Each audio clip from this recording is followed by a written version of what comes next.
Voilà, et donc pour moi, quant à l'usage de cette manifestation-là, de ces manifestations aujourd'hui, là, du 10 septembre, c'est plutôt l'occasion. Alors, et d'une, sur le côté blocage comme ça, admettons, c'était pour faire comprendre.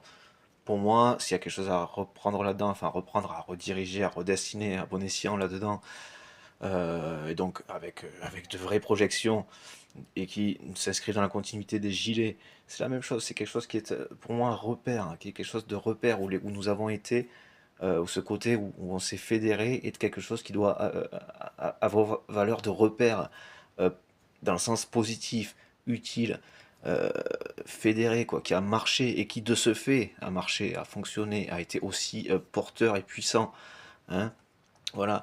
Et donc cet aspect, c'est le titre que j'ai mis dans l'an dernière là, à ce sujet. Les effets d'une cocotte minute, j'ai écrit là, il ne s'invente pas.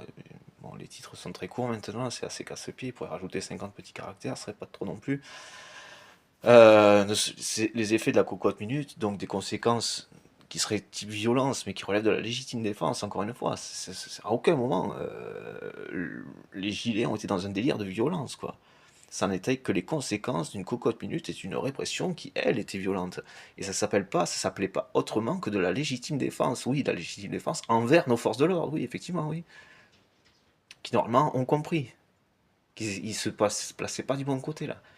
Ils n'avaient pas la bonne tenue, hein. Ou alors avec cette tenue, c'est pas ça qu'ils doivent faire. Ils faisaient le contraire de ce qu'ils étaient censés faire dans cette tenue, quoi. Voilà, on n'est pas censé être agresseur, on est censé être défenseur des droits, gens, droits et libertés, ce qui font que le pays existe, hein. Voilà. Et les organes de pouvoir, je peux entendre les choses, mais ça c'est valable que s'il est valable, et que si c'est pas lui l'agresseur.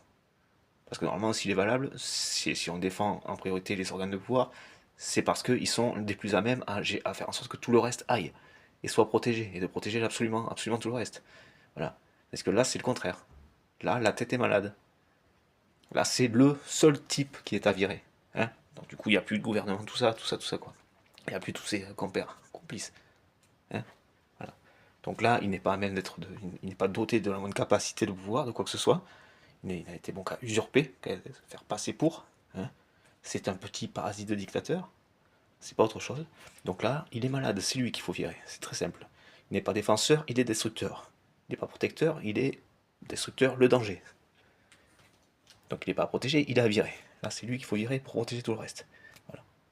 Parce que là, la protection des organes de pouvoir, c'est pas valable, c'est lui le problème. C'est lui qu'il faut virer pour protéger tout le reste. Voilà. Donc, état-major, tout ça, vous savez ce que vous avez à faire, hein. Il y en a bien un qui a dû entendre à un moment donné, même très concrètement. Voilà. Donc, gilet jaune, respect des droits, on reprend comme on a été, comme ce qu'on est. Et notre positionnement, nous sommes des gens responsables, on fonctionne